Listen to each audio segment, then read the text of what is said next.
Muy buenos días, muy buenas tardes y muy buenas noches con quienes se conectan con Hoja de Ruta Radio y en un programa más de Ruta de la Humanidad, un programa pensado para contar la verdad de los pueblos. En esta mañana contamos con la presencia de Raúl Yarul, periodista, comunicador, investigador y docente de origen argentino, que reside actualmente en El Salvador. Y con él vamos a conversar sobre el plan Bukele para despejar algunas interrogantes que surgen a raíz de las propuestas de seguridad que tiene este plan y de qué implica, digamos, este plan Bukele, que así se lo puede llamar, o dentro de la coyuntura que actualmente están viviendo algunos países de América Latina, la mayoría de ellos. Buenos días, Raúl, muchas gracias por acceder a acompañarnos en este programa, por tu tiempo. Eh, y quisiera empezar justamente con lo que decía en la introducción, eh, sobre este plan, ¿no? De seguridad de Bukele, que hay mucha gente que lo felicita, hay mucha gente que dice que debe servir de ejemplo. ¿Cuál es la realidad de ese plan, de este plan que ha lanzado Bukele con sus cárceles y con toda esa eh, propaganda, ¿no? Hecha por sus propias agencias, además, sobre este tema de la seguridad en un país que sabemos que tenía serios problemas de violencia? Bueno, muchas gracias en primer lugar, buenos días a la audiencia, al programa y agradecer la oportunidad de compartir con todos y con todas eh, aspectos que en general los grandes medios de comunicación no permiten que los pueblos conozcan.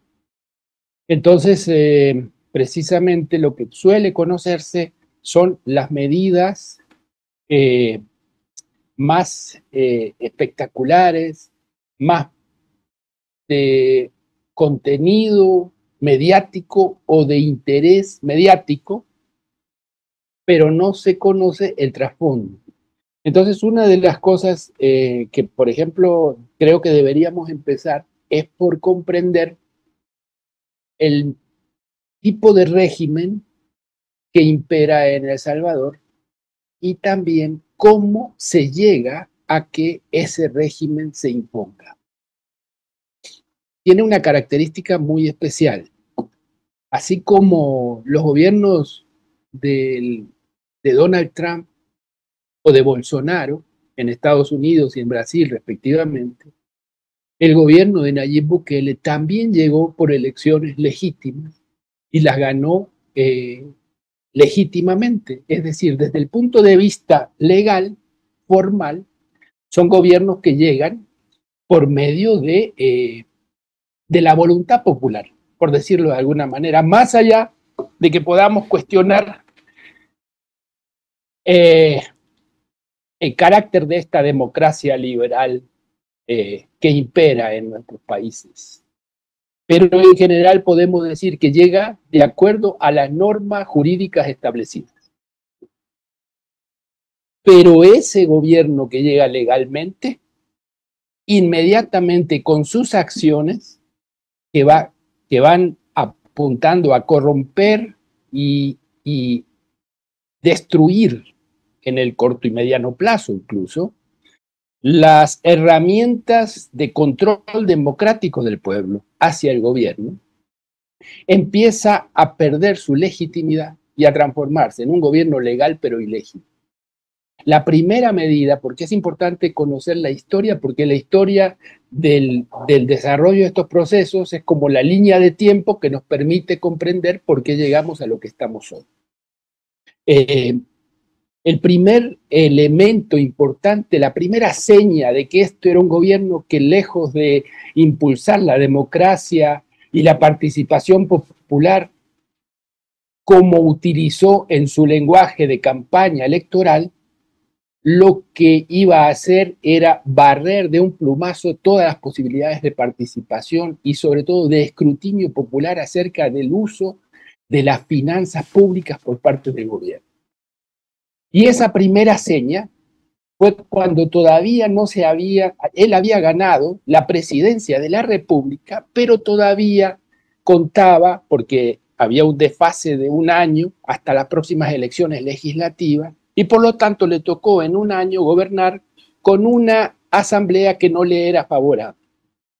Frente a eso, el primer gesto autoritario fue tomarse militarmente la asamblea, precisamente, y recordemos esto porque es importante, la razón, la excusa que utilizó para llevar a la Fuerza Armada con él y a la policía a entrar al recinto legislativo y a él a sentarse en el asiento del presidente de la asamblea y diciendo ahora se ve quién es el que tiene el control, ese gesto golpista lo hizo para presionar a la asamblea para que se aprobaran, creo que eran 300 millones, para su plan de seguridad. Un plan de seguridad, o sea, ya el problema de la seguridad desde el primer momento se manifiesta como un elemento transversal de todo el camino hacia el autoritarismo. ¿Qué pasaba y por qué aquellos diputados no le aprobaban ese dinero? Porque pedían cuentas, decían, bueno, ¿y dónde está el plan de seguridad? El plan de territorial se llama Plan Control Territorial. A caballo de ese plan llegó al gobierno porque lo que prometía era terminar con la enorme inseguridad que los mismos gobiernos de derecha y de izquierda previa habían sido incapaces de resolver. En El Salvador eso se conoce como maras y pandillas, grupos que empezaron como grupos juveniles criminales hasta que terminaron en verdaderas organizaciones de crimen organizado, que a su vez nacen de los sectores más pobres, más empobrecidos, más marginales de la sociedad y van avanzando en su control territorial. Como esos problemas surgen de múltiples factores, de los cuales, por supuesto, uno de los centrales tiene que ver con la pobreza, la discriminación, la marginación, la falta de oportunidades, se van haciendo como islas de pobreza que buscan su forma de autodefenderse, de buscar sus formas de sobrevivir. Y claro, se va creando la conciencia, una general cultura del crimen. Y va avanzando. Realmente fueron incapaces las políticas anteriores de resolver adecuadamente esto porque son múltiples factores y tienen que ver también con recursos, tienen que ver con recursos para salud pública, acceso a la educación, acceso a servicios sociales en general, las posibilidades laborales. Entonces, realmente está en el campo del combate a la pobreza, todos esos elementos. Esa es la razón, pero como viniendo de países con tantos rezagos, eso se hizo complicado. En todo caso, sobre ese discurso del hastío de la sociedad, del cansancio de la sociedad, a esa permanente situación de violencia desde estos sectores y la muestra de que el Estado parecía incapaz de enfrentarlo adecuadamente, estos sectores de derecha, con un discurso que en apariencia era de izquierda, pero en realidad era un discurso muy conservador, muy de decir, vamos a meter mano dura, pero vamos a meter mano dura en serio, y vamos a resolver rápidamente el problema del crimen, la cantidad de reducir los homicidios. Esa es la propuesta, y con esa propuesta ganó. Lo que no se dice, y que es una realidad, además lo informaron medios de prensa independiente que hoy en día están hasta fuera de El Salvador porque tuvieron que salir por razones de seguridad, que si seguían en el país los iban a meter presos o los iban a perseguir en última instancia, como fue un periódico, el periódico El Faro, que ahora está en Costa Rica, asentado en Costa Rica y reportando sobre El Salvador desde allí precisamente por aquello.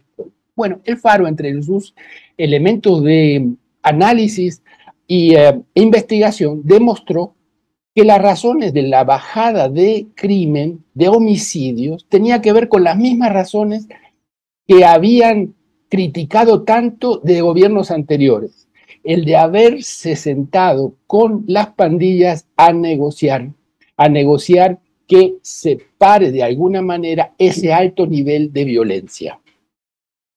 En el caso de Bukele lo hizo, pero lo hizo a espaldas, lo hizo bajo la mesa, a escondidas, y concretamente eso significó que de golpe, milagrosamente, el crimen empezó a desaparecer, había muchos menos homicidios.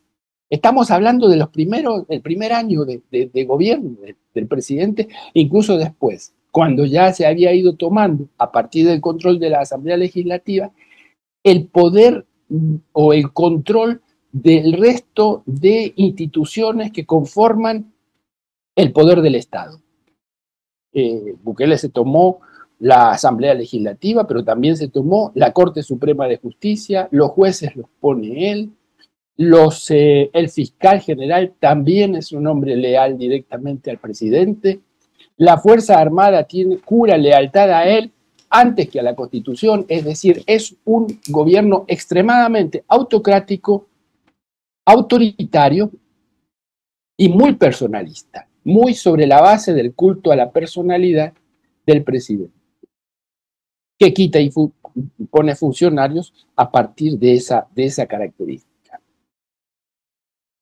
Creo que estaríamos equivocados si pensáramos en Bukele como una persona. Bukele no es una persona. Bukele es el concepto del bukelismo es un modo de dominación. Es un proyecto de dominación que tiene varias características. Una, el control total del Estado, el control territorial del país, la vocación de expansión hacia otros países y la posibilidad de que el modelo sea replicable en otros lugares con situaciones similares. Vamos a explicar un poquito qué queremos decir con esto. En realidad lo que se da en El Salvador, y esa es la parte importante, es que ha habido una lucha de poderes entre las clases dominantes tradicionales que llamamos nosotros la oligarquía, las 14 familias, la oligarquía luego asociada al capital financiero multinacional, que gobernó el país durante toda la guerra, 20 años posteriormente, y que impusieron también el modelo neoliberal en el país. Cuando llegan los dos gobiernos del FMLN, la primera experiencia de izquierda en el gobierno, fueron 10 años, el gobierno del FMLN fue incapaz realmente de frenar el impulso neoliberal, mejor dicho, fue capaz de ralentizarlo, pero no fue capaz de revertirlo. Por lo tanto, el modelo permaneció. El grupo de Bukele, como tal, representa un sector de la burguesía emergente que decide transformarse en la nueva oligarquía. Y para eso necesita acceder al poder del Estado. Así llega a la presidencia y desde ese momento empieza al resto de fuerzas de la derecha y a fuerzas económicas importantes en el país, o las coopta o las echa, o las mete presas. Hay empresarios presos que no se avinieron a ser subordinados a este grupo nuevo de poder. Hay grupos que están en el exterior por esa misma razón, salieron porque no y el resto que se unió con ellos. Entonces, ese grupo está tratando o está en el proceso de conformarse como clase dominante hegemónica. Ese proceso está en desarrollo, no se hace de un día para el otro, lleva apenas 3 años, pero es evidente que ha dado pasos sustanciales en ese objetivo.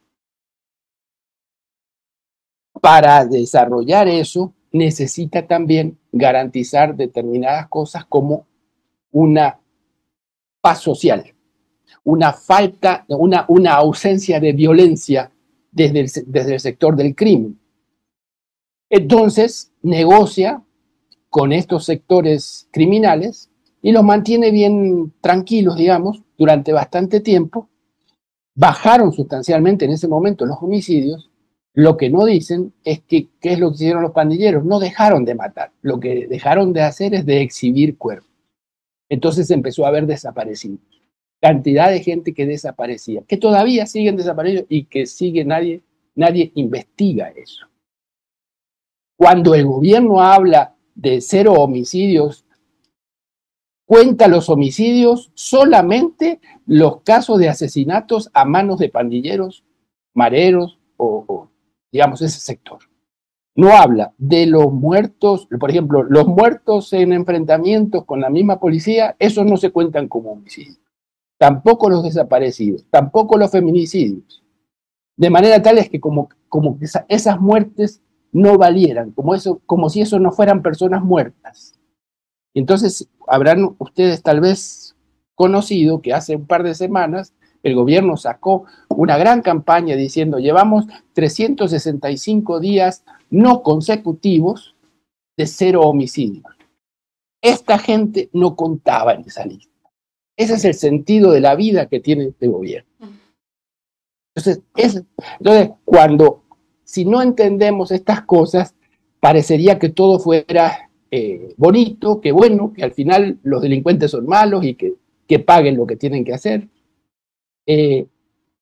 Nosotros, en general, en El Salvador no estamos en contra de que se persiga el crimen. Ese no es el problema. El problema es con qué reglas se hace eso. Porque, ¿cuáles son las condiciones? Por ejemplo, el gobierno dice, los delincuentes no tienen derechos humanos porque no tienen derecho a tener derechos. Eso es una violación absoluta de la Carta Internacional de Derechos Humanos, de las normas básicas de civilización que nos hemos dado como humanidad. Esa es una de las cosas. Dicen, no, los derechos son de las víctimas, pero los otros no tienen derecho. No tienen derecho ni a comer, ni a ver el sol, y ahí se tienen que podrir y morir. Raúl, justamente este fin de semana me parece que hubo un evento de un partido de fútbol donde hubieron muchos heridos, hubieron muertos, la gente huía en desbandada en El Salvador. Entonces, digamos, como unas conclusiones de lo que tú has expuesto hasta ahora, ¿no es cierto? Se establece un plan de seguridad, como tú dices, con mucha espectacularidad, ¿no es cierto? Decir que es maravilloso y hablan de unas cárceles y te muestran los resultados, donde obviamente no cuentan los desaparecidos por diversas causas, sino solo estos asesinatos, digamos, de las bandidas. Pero la seguridad implica también la seguridad en los eventos públicos y la seguridad implica también garantizar los derechos humanos, como tú bien decías, el debido proceso para todas estas personas que incumplen la ley. Uno no les puede negar el debido proceso. Bukele, sin embargo, es alguien que promueve este tema de que el delincuente no tiene derechos. Y cuando hacemos el análisis de lo que está pasando en América Latina, yo leía el otro día un artículo donde decían que el crimen organizado está escalando en América Latina, ¿no?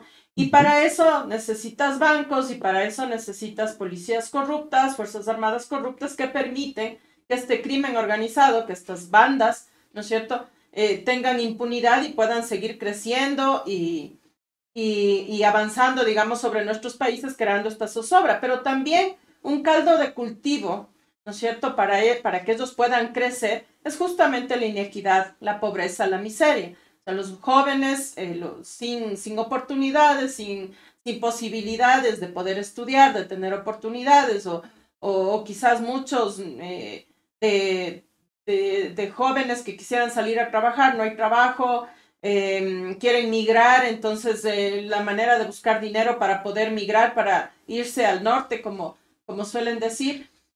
Todo esto genera que no importa cómo consigo el dinero, la cosa es que me voy de aquí, no importa si me muero en el camino, lo que quiero es irme de aquí porque aquí no hay nada, aquí no hay futuro. Digamos, esto es justo, ¿no?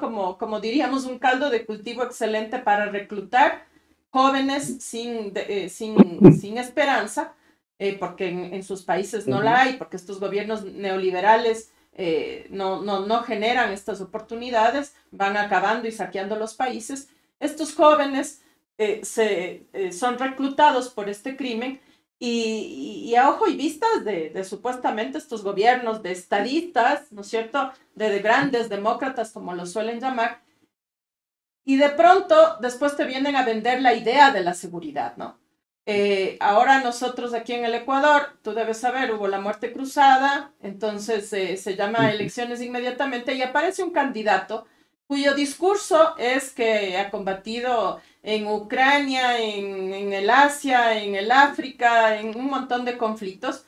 El Ecuador no tiene ejércitos internacionales, entonces queda claro que es un mercenario, ¿no es cierto? Ha trabajado para la Blackwater, que ahora cambió el nombre a Academy, me parece, ¿no es cierto? Entonces él se dice en su discurso, que es escalofriante realmente, porque dice: voy a combatir al terrorismo y a la pobreza que están acabando con el Ecuador, ¿no? Entonces es un poco decir en la misma línea que los pobres son parte del terrorismo o van a ser terroristas, ¿no? O sea, aquí los pobres no son inocentes, no son producto de una política económica criminal, sino que son un peligro. Entonces este señor sale y dice que él ha combatido y nos ofrece este plan de seguridad. Y yo ponía en mis redes sociales: ¿será el Zelensky ecuatoriano o será un Bukele recargado el que está ofreciendo, ¿no? Y ahora que tú explicas bien este plan, ¿no es cierto? Claro, le conviene a estos gobiernos neoliberales venderte el terror para después venderte estos planes de seguridad que vienen con este discurso porque están parafraseando a Bukele, si se puede decir así, de que a los delincuentes hay que eliminarlos y que de la seguridad es acabar con la pobreza y acabar con los delincuentes. O sea, vale, eso es lo que están proponiendo. No están proponiendo generar escuelas, no están proponiendo inversión social, no están proponiendo salarios dignos. Lo que nos están diciendo es que ellos llegan con un plan salvador donde se mata a los delincuentes y se mata a los pobres. ¿Tú qué piensas? Digamos, yo tengo esta lectura y con lo que tú acabas de decir, porque no se cuenta en El Salvador los feminicidios, no se cuenta la gente que muere en enfrentamientos con la policía, que uno no sabe si son legales o ilegales, o si realmente hubo enfrentamiento, o solo hicieron una especie de ley fuga, de dejarlos ir para después ejecutarlos. Todas estas cosas uno puede sospechar cuando no hay justamente el debido proceso del que deberíamos gozar todos los ciudadanos en el mundo.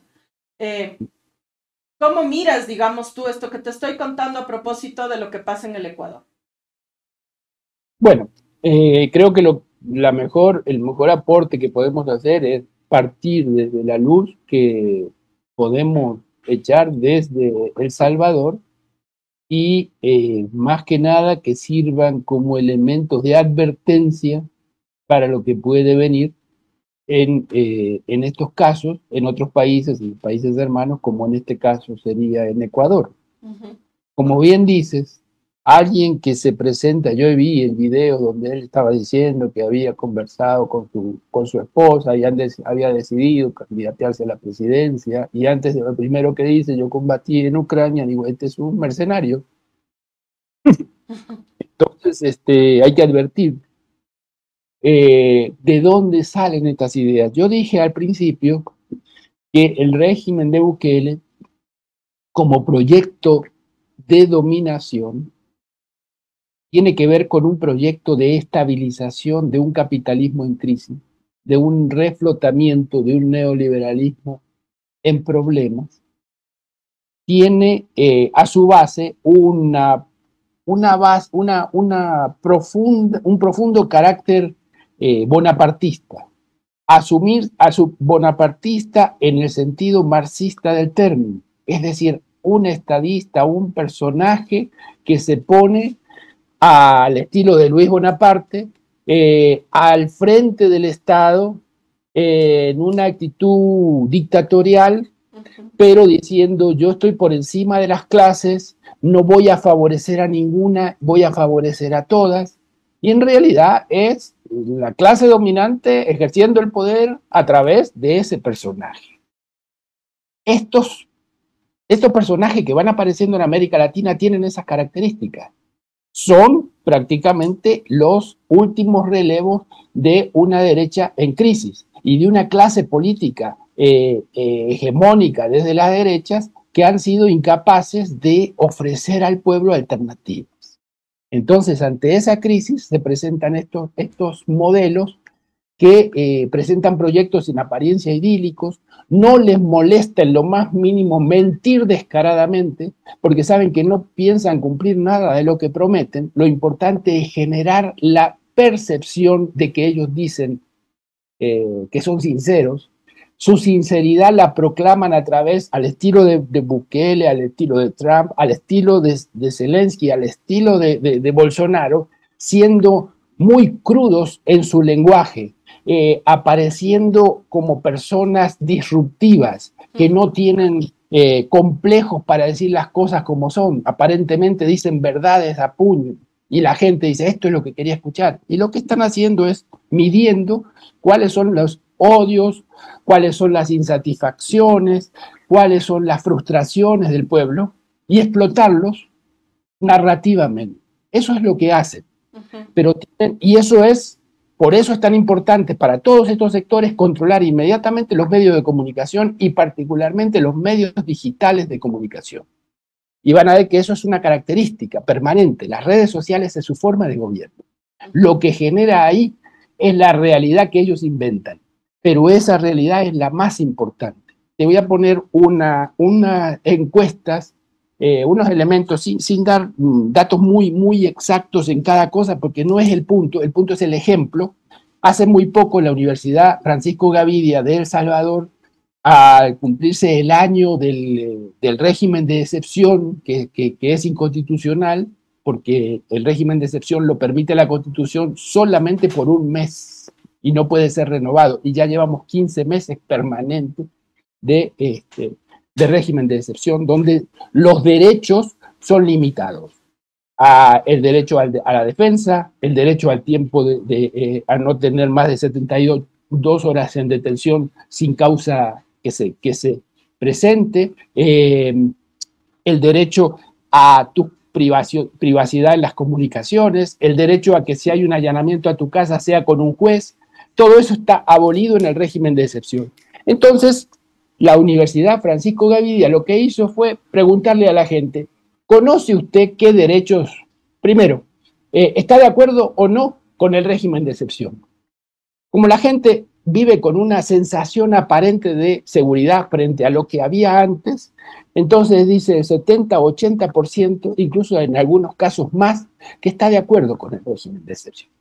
Entonces después le preguntan a la gente, bueno, de esos 70% que dijo que sí, que está de acuerdo, dice, ¿conoce usted qué derechos han sido suspendidos, eliminados? No. El 90% dice, yo no sé qué es lo que se suspendieron, pero estoy de acuerdo. Y entonces le empiezan a preguntar, ¿conoce usted el derecho que tiene una persona a estar en prisión no más de 72 horas sin una causa? ¿Qué le parece? Yo estoy de acuerdo que así tiene que ser. ¿Qué le parece que esté en 6 meses? No estoy de acuerdo. Pues eso es lo que dice justamente el régimen de excepción, por lo que ellos están de acuerdo, pero cuando le preguntan específicamente, ¿usted está de acuerdo con que le escuchen sus comunicaciones? No, no estoy de acuerdo, pero está de acuerdo en que se las quiten en el paquete. De ese 70% le preguntan, bueno, ¿conoce usted ha leído la Constitución del país? El 80% no la leyó, no sabe lo que es la Constitución. Entonces el elemento de la ignorancia en el sentido de la falta de educación desde el Estado hacia las masas es un elemento central. Estos gobiernos surgen sobre la base de la ignorancia y sobre todo el fomento de la no educación. Jamás en estos gobiernos vamos a esperar inversiones sustanciales en algo que sea para el progreso del pueblo desde el punto de vista de su educación. Porque la educación es liberadora. Es lo contrario a lo que espera. Control de los medios de comunicación, el uso de la ignorancia y el fomento de la ignorancia. Y el tercer elemento muy importante, porque lo van a ver en Ecuador casi con seguridad, es la militarización, el aspecto bélico de la sociedad, transformar los problemas en enemigos y focalizar eso en determinados sectores que se transforman en los enemigos del pueblo en la narrativa oficial. Contra ellos van, y contra ellos todas los focos se centran en ellos para atacarlos, sea la oposición, sea en determinado momento el crimen, pero sea en determinado momento los sindicatos, sean los empresarios, depende. Y eso tiene características que en la historia se llaman fascismo. Es la característica propia de los regímenes fascistas que surgieron en Europa en los años 20 y 30. Son exactamente esas las características, con un elemento añadido que es muy peligroso, que también es característico del fascismo. El fascismo no es tal si no tiene respaldo de masas. Y eso es una de las características. Dice, pero ¿cómo este hombre, con todo lo que hace, tiene 80% de popularidad, 70% de aceptación? Porque está construyendo eso sobre ese proyecto que estamos viviendo. Militarización, control territorial del país por las Fuerzas Armadas. Hay una frase que se hizo muy famosa del director de la Policía Nacional que dice, nuestros policías en las calles son los jueces. Esa frase identifica la lógica del régimen. Los jueces no son los que dictan sentencias o establecen los elementos de justicia, son los policías en la calle. Y sobre esa base se produce la enorme,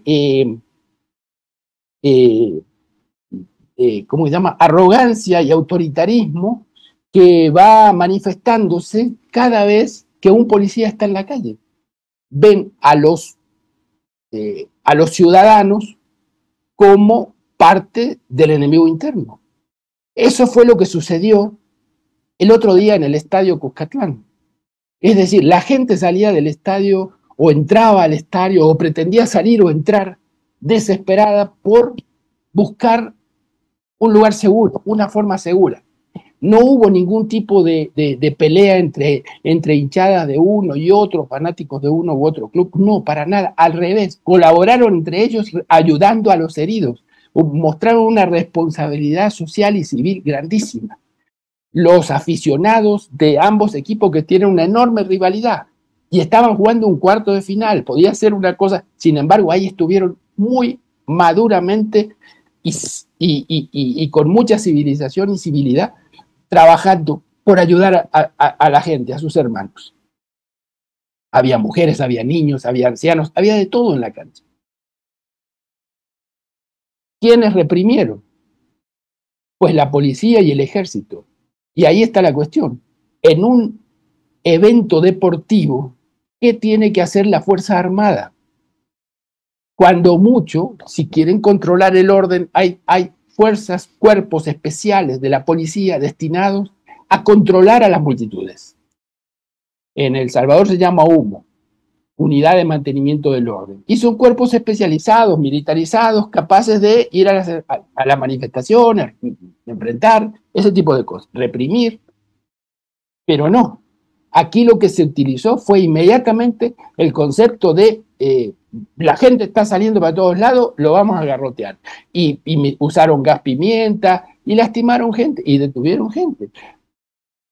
Porque el concepto primero es el de el concepto bélico, el concepto militar, el concepto del enemigo interno, en todos los estatus de la vida. Entonces, con esos elementos no hay ningún tipo de seguridad jurídica. La gente no tiene seguridad jurídica.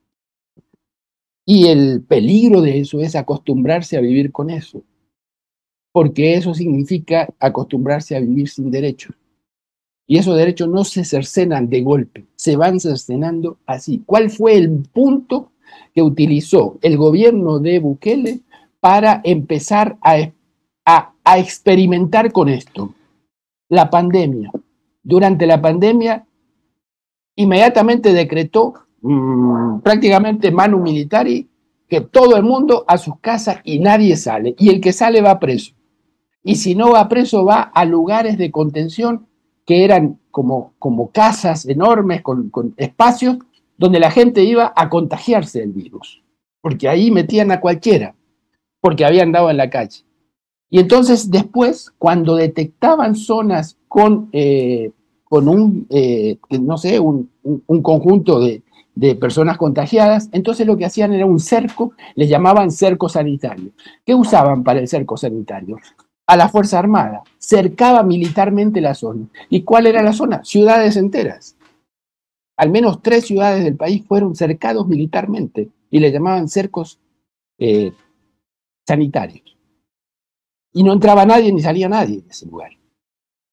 Entraba el gobierno con paquetes alimenticios que se entregaban casa por casa, con su propaganda, con que esto te lo da el gobierno, esto te lo da el presidente Bukele. Ahí se queda. Y si detectaban un enfermo, a ese enfermo le entregaban su paquete de medicinas para el tratamiento y ahí estaba. Pero no salía nadie. Esa experiencia ha superado el tema de la pandemia, que por cierto, la propaganda, si uno escucha al régimen salvadoreño, lo presentan como de los más exitosos en la lucha contra la pandemia. Ahora se viene sabiendo que hay un subregistro de más de 3.200 muertos que nunca declararon.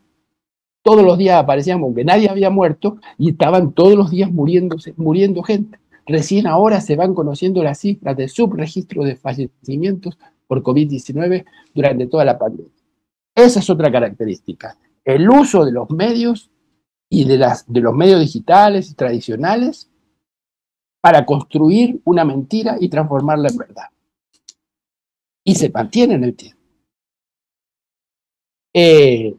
Esa experiencia de los cercos militares, en el momento en que se rompe la tregua entre el gobierno y las pandillas, y se rompe al estilo que rompen las pandillas. Es decir, en un fin de semana, 85 muertos, asesinados indiscriminadamente, que se representa como un desafío al gobierno, como diciendo, ustedes no cumplieron con lo que nos tenían que dar y eso significa que ahora van a tener que sufrir las consecuencias. Y la consecuencia es cuál es hacerlos aparecer como que ustedes son incapaces de mantener el control sobre esta sociedad.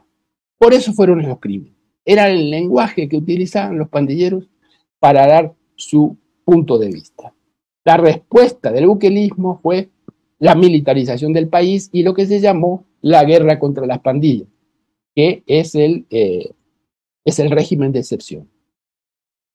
Hay que aclarar muy bien, cuando se habla de guerra contra las pandillas, se está hablando de guerra contra la pobreza, pero no contra la pobreza, sino contra los pobres.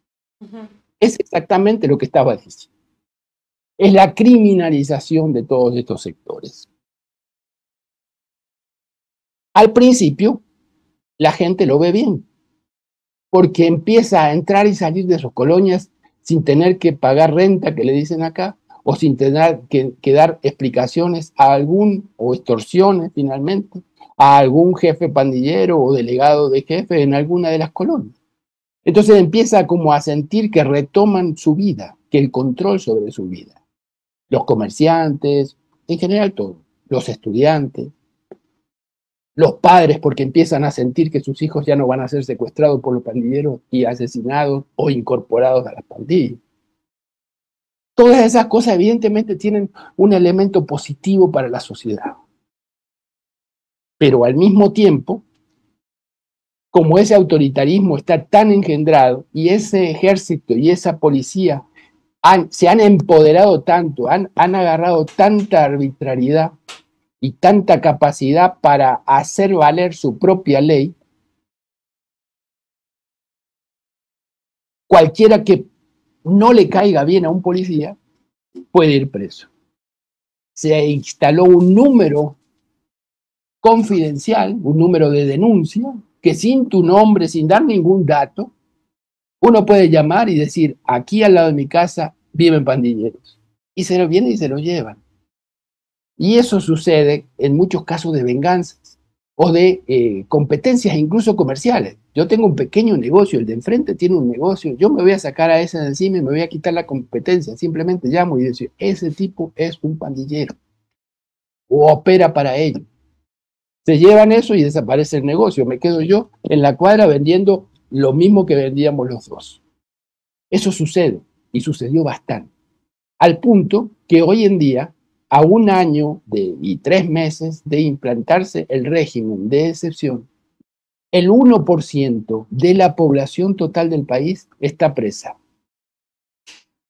Eso representa, son 60, casi 70.000 presos que hay como del régimen de excepción. Esos 70.000, 68.000, 69.000 presos representan el 2% de la población adulta económicamente activa del país. Eso es gravísimo, gravísimo cómo está viviendo la gente, digamos, en un estado, digamos, un terrorismo de estado totalmente organizado, digamos, ¿no? O sea, ya no es como antes que por ahí lanzaban los cuerpos, sino que todo está muy bien estructurado para que, como tú dices, la gente sienta que está mejor, que ya tiene, digamos, libertad, cuando en realidad lo que está siendo vigilada permanentemente, amenazada y tiene que tener bastante cuidado y desconfiar hasta del vecino, ¿no? Porque a la final, si sabes que te pueden denunciar y que vas preso, tienes que empezar a mirar tu vecino o tus vecinos son tus enemigos. Es tenerlos realmente aislados dentro del propio país, ¿no? Una cárcel a cielo abierto, un poco así, ¿no?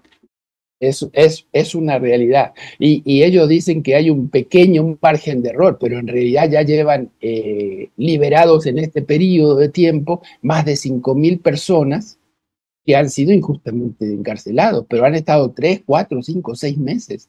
Ustedes tienen ahí al lado, en el país vecino, en Colombia, el caso de 2 muchachos colombianos, no sé si habrán sabido, que fueron a El Salvador, básicamente contentos, felices, con la posibilidad de gente humilde, además, de trabajar y ganar en dólares para mandarle a su familia. Dijeron, el régimen, el gobierno de Bukele es de lo mejor, hemos visto la publicidad, y con esa publicidad se fueron para allá. Y fueron, por supuesto, no es gente con recursos, ustedes fueron a una de las comunidades pobres del país. Y esa comunidad está bajo cerco militar, porque ahora ese es el asunto. Hacen los cercos militares que antes hacían como cercos sanitarios, ahora los hacen para capturar, supuestamente para capturar delincuentes. Pero capturan delincuentes, pero jamás capturan cabecillas.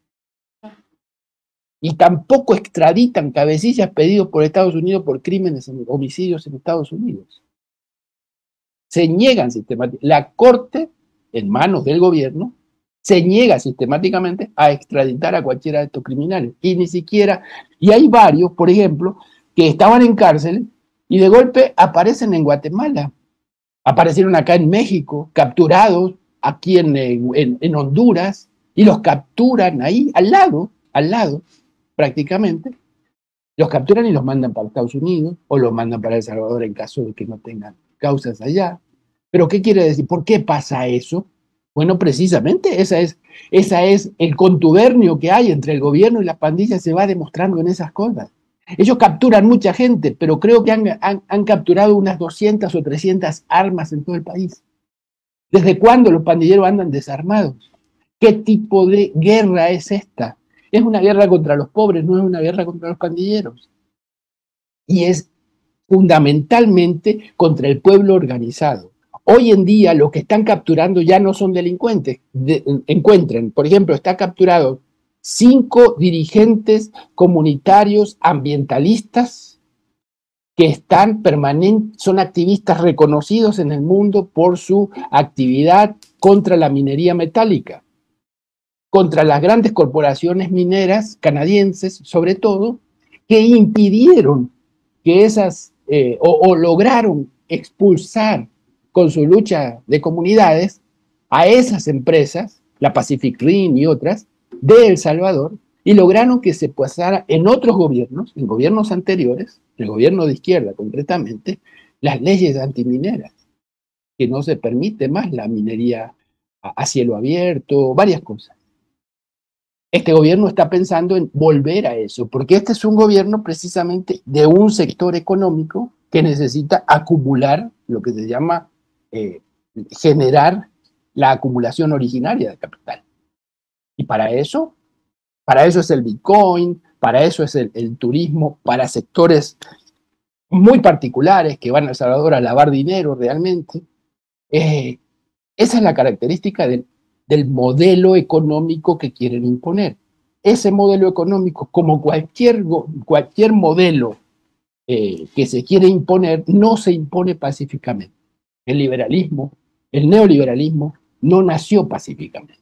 Nació con el Plan Cóndor, con el asesinato de decenas de miles de patriotas en todo el cono sur. Así nació el neoliberalismo. Y así nace cada uno de los modelos que nos imponen.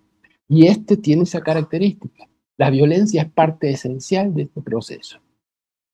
Y cuando decimos que es expandible, es porque ya los gobiernos de la región, Honduras y otros, empiezan a ver con simpatía que estos gobiernos tienen gran respaldo popular en las encuestas. Solo en las encuestas, en realidad, porque en la práctica la gente está cada vez más hambreada.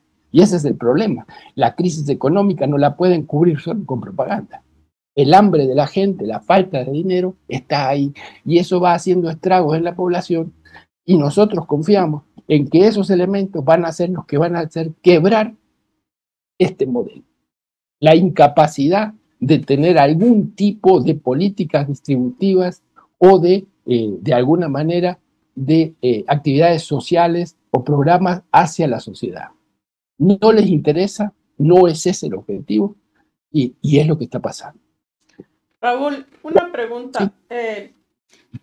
Hace un tiempo conversábamos con un economista de El Salvador también, y él nos comentaba que la gente, como tú bien explicas, la gente está muy hambriada, hay una crisis económica y hambre en El Salvador, pero que un poco esta narrativa del gobierno les hacía sentir, bueno, a lo mejor no comen, pero ahora ya no nos matan, ¿no? Y que un poco eso es lo que le daría nuevamente la ganancia a Bukele en las siguientes elecciones, el hecho de que digamos, hubieran bajado los homicidios, por lo menos dentro de la narrativa gubernamental, cuando la realidad es otra.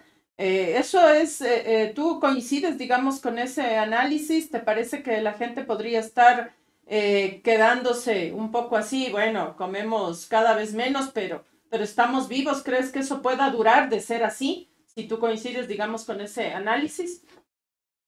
Tal vez algunas precisiones. La Constitución de El Salvador, la actual,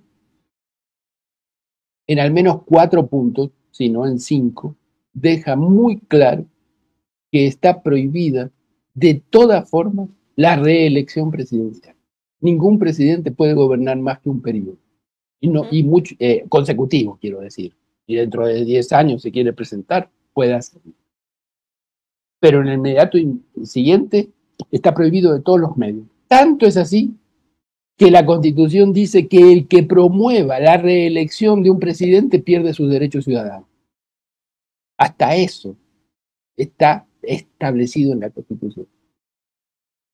Pero como este régimen y esta clase emergente no está interesada en respetar esta Constitución, sino en construir un Estado a su medida, porque necesita un Estado a la medida de sus necesidades económicas y sus necesidades financieras, entonces pasa por encima de la Constitución.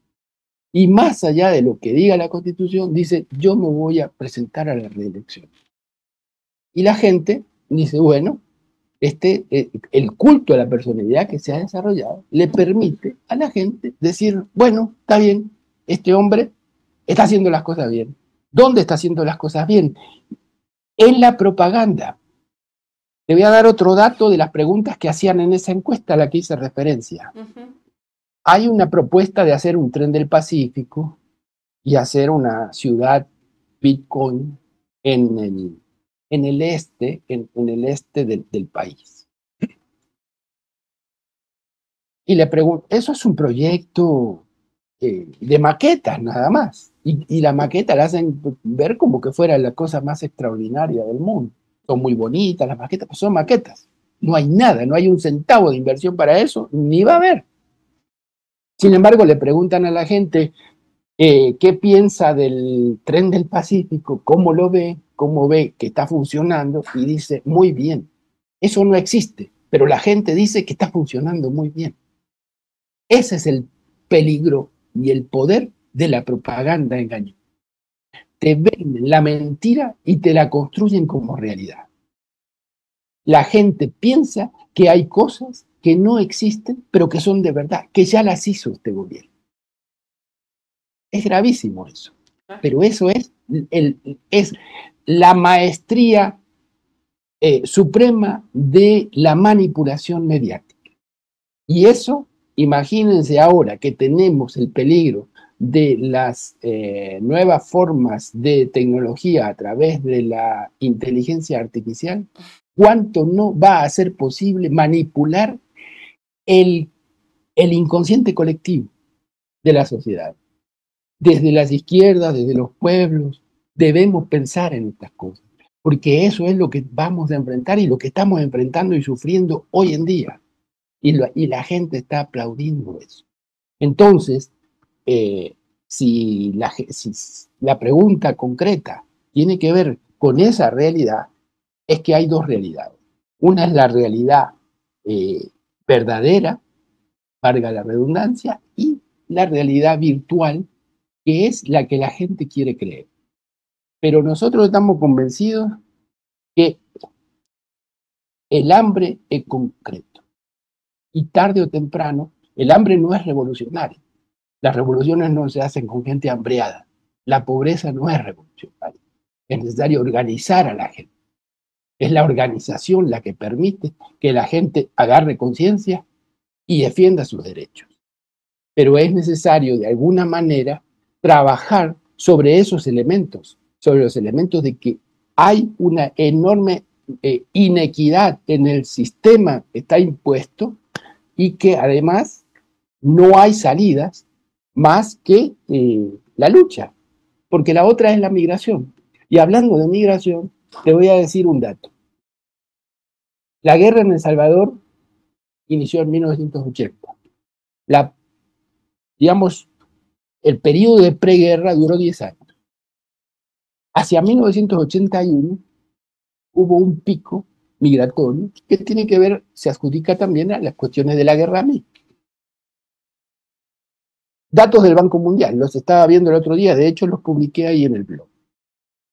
Hoy estamos en el mismo nivel de migración que en 1981. Si uno tira la línea, eso es el nivel al que estamos ahora, y creciendo, desde los últimos 3 años. Si ellos venden un país de primer mundo, un país de fantasía, un país donde la gente vive feliz, donde la gente vive todo en la playa, donde el Bitcoin parece que fuera una cosa que fuera existente real y no es. Si eso fuera real, ¿por qué la gente se está yendo como se está yendo? Como en los tiempos de la guerra. Claro. Esa es la realidad. Nos están retrotrayendo a esos momentos, a los años 80 del siglo pasado. O sea que de avance nada. Raúl, y para ir cerrando en honor al tiempo, ¿es posible hacer en El Salvador esta organización popular que pueda desenmascarar, pero también recuperar El Salvador para el país, para la gente, ¿no? ¿Es posible trabajar o las posibilidades debido a todo este plan Bukele que yo le digo, es cada vez más peligroso, cada vez es más difícil poder hacer la organización popular de cara a liberarse, ¿no? Que es triste, El Salvador pasó peleando años por la liberación y mira, otra vez está, como tú dices, en el mismo punto. ¿Es posible salir de eso? ¿Hay esperanzas o no sé cómo ves tú, ¿no? Porque según lo que tú cuentas, al menos este control territorial, todas estas medidas, este estado de excepción que se llamaría acá en el Ecuador extendido, que ha coartado todas las libertades, ¿es posible o ha sido posible algo de organización popular? Por supuesto. Y yo soy un optimista con respecto a la lucha y a las posibilidades. El Salvador no está en su peor momento. Hemos estado mucho peor. Este pueblo, sufrir una guerra como la que sufrió El Salvador, vivirla y que el pueblo haya protagonizado esa guerra, muestra las capacidades de este pueblo cuando empieza a levantar en conciencia. Antes de que eso pasara, antes de que la guerra se desatara y que la conciencia popular empezara a transformarse en un ejemplo incluso para América Latina en cuanto a sus movilizaciones y su capacidad combativa, ese pueblo sufrió masacres impresionantes y golpes rotundos que lo dejaron prácticamente en la clandestinidad como sociedad. Y de eso se recuperó. Hoy en día acabamos de pasar la marcha del 1 de Mayo con miles y miles de personas que rompieron los cercos militares y que rompieron también los reteles militares que pretendían imponer digamos, impedir el paso de la gente a incorporarse a la marcha. Porque si hay algo, como este gobierno vive de la imagen, es muy mala imagen que haya miles de personas, 5, 10, 15.000 personas, los que sean, manifestándose en contra del gobierno. Entonces ellos inmediatamente ante eso contraponen una imagen de una pequeña, digamos, van, toman la foto de la plaza donde se iba a concentrar la gente, pero a primera hora de la mañana, cuando hay a lo mejor 1.000 personas y todas disgregadas, y entonces sacan una foto y dicen, esto es todo lo que hubo en la marcha, ¿verdad? Lo del otro día con los colombianos, con los compañeros colombianos que estuvieron presos, los sacan de la cárcel porque en las redes sociales empieza a saberse lo que está pasando. Ajá. Y entonces lo llevan a la playa, para decir, vayan tranquilos a la playa, y después regresan al hotel, lo llevan, le toman un video, ese video el presidente de la República lo pone en su cuenta y lo presenta como que fue 3 semanas antes, cuando ellos estaban presos, para decir, estos señores mienten, no estaban presos en El Salvador. Eso se les revirtió porque desde las redes sociales que ellos manejan tan magistralmente, también se les respondió explicando y develando la realidad. Pero gracias a que esa gente desde el exterior tuvo el valor de decir, esto es lo que hicieron.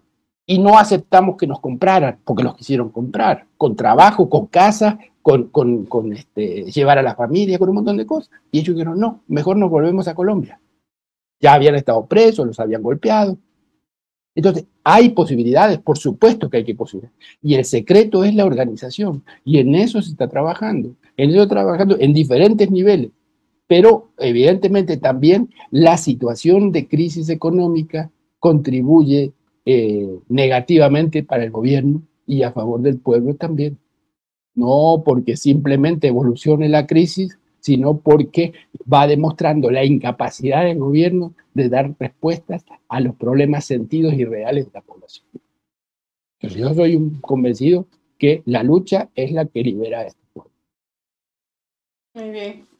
Quiero agradecerte, Raúl, por este tiempo que nos has dado, comprometerte para nuevos análisis, quizás también de otros países, de lo que está pasando. Al final parece que Latinoamérica está atravesando en unos lados un poco más, en otros menos, pero más o menos el mismo camino, así que pues comprometerte a que nos sigas apoyando en este programa, en este medio digital, que lo que intenta realmente es dar insumos para el debate y como te decía, pues dar voz a los pueblos. Agradezco a toda la audiencia que nos acompañó durante este programa de Ruta de la Humanidad. Les invito a seguir con Hoja de Ruta Radio y su programación habitual. Nos vemos en 7 días con más de La Verdad de los Pueblos. Una feliz tarde, feliz noche para todos.